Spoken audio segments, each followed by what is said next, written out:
aħna qed narawha biss kważi fl-aħħar tagħha f'dawk li finalment li nexxilhom jaslu. U diġà dawk li qegħdin joħorġu minn dawn il-pajjiżi huma fost l-iktar avvantaġġjati għax jew għandhom il-flus jew għandhom b'xi mod il-kuntatti biex joħorġu.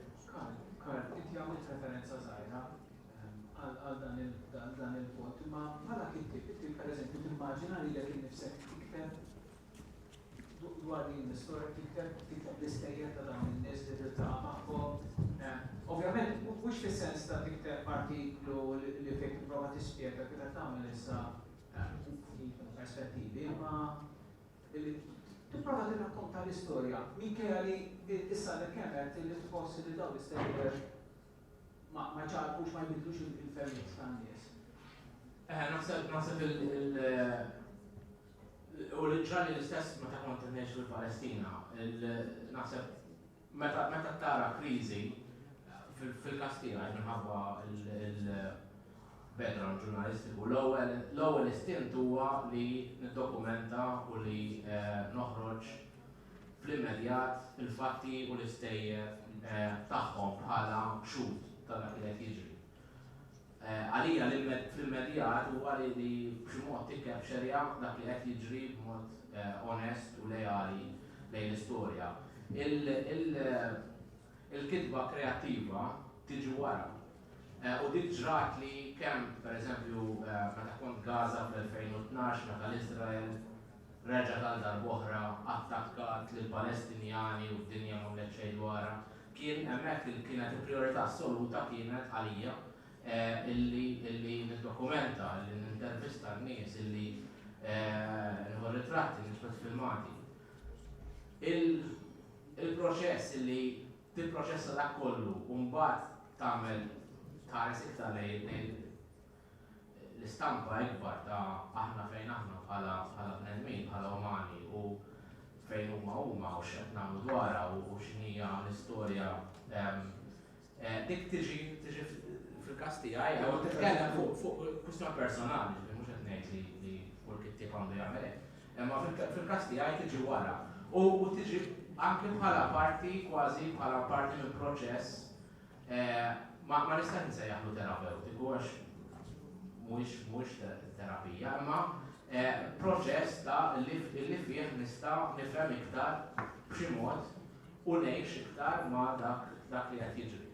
Ġifieri inktibt ħafna dwar Gaza wara li ġraw l-affarijiet, wara sew, għaliex imbagħad stajt iktar nassorbi dak li qed jiġri. U ċertament bħala kittieb hija xi ħaġa li ma nistax naħrab minnha u nħoss li għandi nagħmel u nagħmilha fil-poeżija, fl-istejjer, fil-rakkonti. Però meta nkun u dejjem kont kemm nimsifer fin-nofs tal-kriżi biex niftehmu, l-ewwel priorità hija li din id-dokumenta mbagħad dik tiġi wara. Karla tissuġġerixxi naħseb li Karla qed tissuġġerixxi li minn banda għandek il-speċjalità tal-ġurnalista li jrid jiddokumenta u mill-lat li ieħor għandek l-awturi u l-awtriċi li tħallis min jgħaddi minn fuq il-ġrajja u mbagħad tipproċessa bil-mod u forsi tibda tħares lejha bħala ġrajja ta' bnedmin ta' individwi. Ħalli ġrajja ta' bnedmin u ta' individwi tagħkom il-kol li tlaqtu minn hawn u tal-udjenza tagħna ħafna minn nies l-udjenza illi kulħadd għandu l-istorja individwali tiegħu, nies li telqu minn Malta, raġuni għal ħafna raġunijiet differenti, għasab nagħmlu żball jekk importi l-immigrazzjoni Maltija kollha keffa waħda, hemm ħafna stejjer differenti, ħarġu ħafna inkont hemmhekk il-konvenzjoni l-bieraħ u kulħadd jirrakkonta l-istorja differenti tiegħu. Sfortunatament ħafna stejjer li aħna fil-letteratura tagħna ftit li xejn nirrakkuntaw u li verament hemm bżonn nirrakkuntaw, bħalma hemm bżonn nirrakkuntaw dak li qed jiġri madwarna kif qed tagħmel. Jien li nara wkoll il-valur u l-importanza tal-kitba kreattiva hija li fejn naf mill-esperjenza pereżempju fejn tidħol, speċjalment il-Palestina li huwa konflitt li jista' jlu għaddej deċenni sħaħ u ma mbidel xejn dwaru, anzi l-sitwazzjoni qed tmur allar u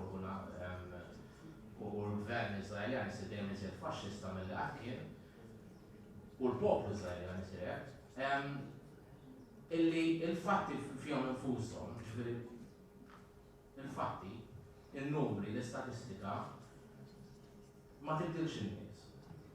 Huma neċessarji biex tfittex il-krimini tal-gwerra, biex xi darba Netanyahu jitpoġġa fuq il-Nuremberg il-ġdid, biex xi darba nfittxu l-George Bush, il-Tony Blair, huma essenzjali. Imma mhux qed ma jmissux lin-nies. U fl-aqwa tagħha il-letteratura, il-poeżija, fil-forum l-arti, tagħmel dik il-connection mal-individu, mal-udjenza, mal-pubbliku. Dik hija l-iktar viżjoni ottimista. Għalkemm ma nafx biktib wieħed illi bidel. Hemm kotba li jispiraw bidla, però bidla ta' kriżi bħalma nitkellmu fuq il-Palestina għadna minkejja awturi kbar Palestinjani u anki barranin li kitbu fuq il-Palestina, pereżempju ma waslux għal riżoluzzjoni diretta u forsi qed nitlob wisq, forsi dak mhuwiex il-funzjoni tal-letteratura, però hija l-frustrazzjoni tiegħi li qed nara u li qed nara l-kriżijiet li hemm u li mhumiex qegħdin jinbidlu. Però kelli wkoll nirrepeti ftit dak li għad qabel, kien hemm momenti fejn għamilt intervisti ma' pereżempju refuġjati niktibhom u mbagħad dak li nħoss li huwa ħafna iktar importanti huwa li pereżempju ngħid dik l-esperjenza permezz ta' storja jew permezz ta' poeżija fejn inħoss u mill-esperjenza tiegħi inħoss li tolqot ħafna iżjed nies b'xi mod jew ieħor u titraxxendi dak li n-nies jaraw kuljum fuq l-aħbarijiet u li draw jaraw u li xebaw jaraw dwar. Marvella u anki Alex Vella Klera ukoll ovvjament jiktbu stejjer umani, jiktbu stejjer dwar bnedmin. U xtaqt nisaqsik, Mark, speċi Karl qed jitkellem fuq l-istejjer umani li jqishom bħala importanti għalih. U inti wkoll għandek romanzi li huwa f'dan is-sens uman ħafna. Il-fatt li ktibtu meta inti kont barra, għasab il-każ partikolari tal-tliet awturi li għandna hawnhekk huwa li qed jiktbu minn barra huma ta' ġewwa, ma bħal jiktbu minn barra u ta' ġewwa fl-istess ħin. Għamlet differenza din id-distanza. Fil-każ ta' Karl bil-maqlub se Karl qiegħed fil-qalba tal-problema u qed jipprova forsi jkomunika anki ma' Malta permezz tal-aħħar kif ta' poeżija tiegħu. Inti qed titkellem dwar stejjer għal udjenza naħseb primarjament Maltija, korreġġi. Imma minn barra, dik id-distanza minn Malta u mill-udjenza tiegħek tagħmel differenza? Din hija mistoqsija li ovvjament interessani u ħanitkellem dwar għada paper qasira u fatt anke minn dak li smajt fil-konvenzjoni, anke minn dak li diskutejna tal-preparazzjoni, interessani dal-fatt li aħna din niktbu għal Malta fl-aħħar mill-aħħar jew dwar temi essenzjalment Malti, anke par-romanz ta' Alex forsi u anke par-romanz ta' qabel Alex u romanz tiegħi, però qegħdin barra, ġifieri aħna x'aħna fl-aħħar mill-aħħar aħna sempliċi traslokati, ġarrejna d-dar u ġast moved home, jew inkella hemm dak l-element ta' dislokazzjoni li inti maqluħ minn artek, maqluħ mill-ambjent tiegħek u qed taraħ b'nuċċali differenti. Ġifieri fl-istess ħin jekk wieħed jibqa' fuq livell prożaiku ħafna, jiena naħseb li aħna kollha kellna ambizzjoni li nikbu kollha bdejna inċeċku bil-kitba forsi anke meta konna Malta u ma tagħmilx differenza wisq il-fatt li il-Lussemburgu jew Brussell jew fejn jgħid. Però mbagħad naħseb hemm element ta' distanza kemm ġeografika kemm kritika fejn inti intlajt mill-ambjent tiegħek u tista' taraħ minn dak il-bot li jtik kemm ċertu sigurtà u kemm ċertu perspettiva, forsi l-fatt li qed ngħixu f'ċertu post, f'ċertu ambjent u anke f'ċertu kondizzjonijiet, ġifieri m'għandniex ninsew anke kondizzjonijiet forsi ekonomiċi u soċjali iktar komdi, iktar konġenjali li aħna ngħixu fihom li forsi jgħinuna anke biex nikbu, u forsi rubajna Malta ma konniex nikbu dal-mod u ma jkollniex dal-ħin biex nagħmlu ċertu affarijiet. Però jiena fil-każ tiegħi naħseb ikolli nammetti li id-distanza ġeografika għalkemm jiena il-Malta nsegwiela skull Malti ieħor l-ewwel ħaġa li nagħmel huwa niftaħ il-gazzetta fuq l-internet ma l-inqum u bqajt bil-vizzju. U ilek 11 sena. U ilek 11 sena.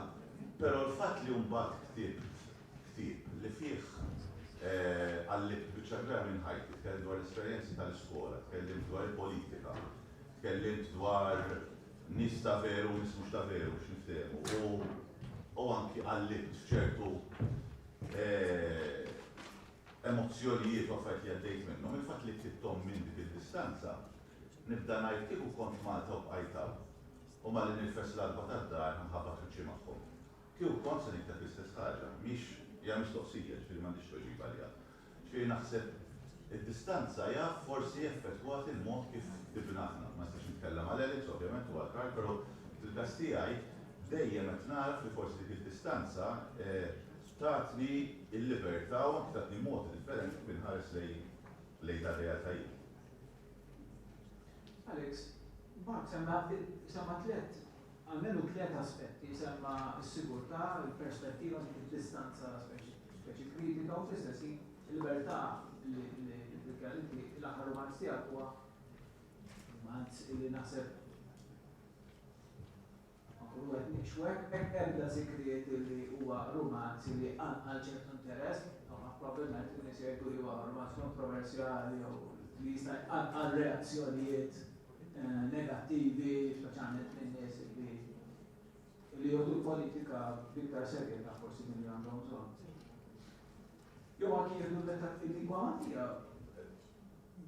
għandhom passjoni għal-letter il-lingwa Maltija u ma jaċċettawx il-romanz bil-Maltin kitem nofsu fil-prattika bl-Ingliż ta' Malta, per eżempju, u jirbaħ il-Premju Nazzjonali tal-Ktieb il-Malti. Kif tħossna din ir-relazzjoni tiegħek ma' Malta u tħoss l-istess sigurtà, perspettiva, distanza kritika u libertà li kienet tsemmi Mark, inti li qed tikteb dwar Malta bajlek fuq Malta, ma minn barra? Il-kodba kollha li ħriġ sissa kollha bdejthom meta kont għadni ngħix Malta.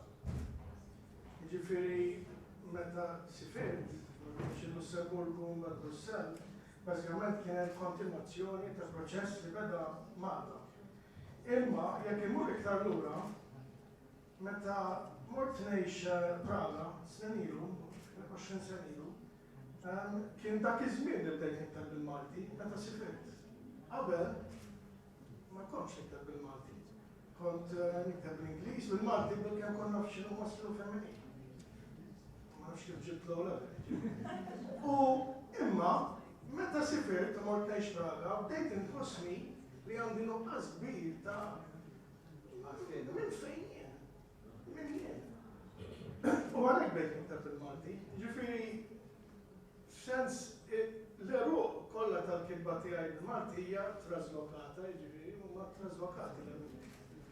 Imma il-kitba li ġiet ippubblikata anke dik li ktibt barra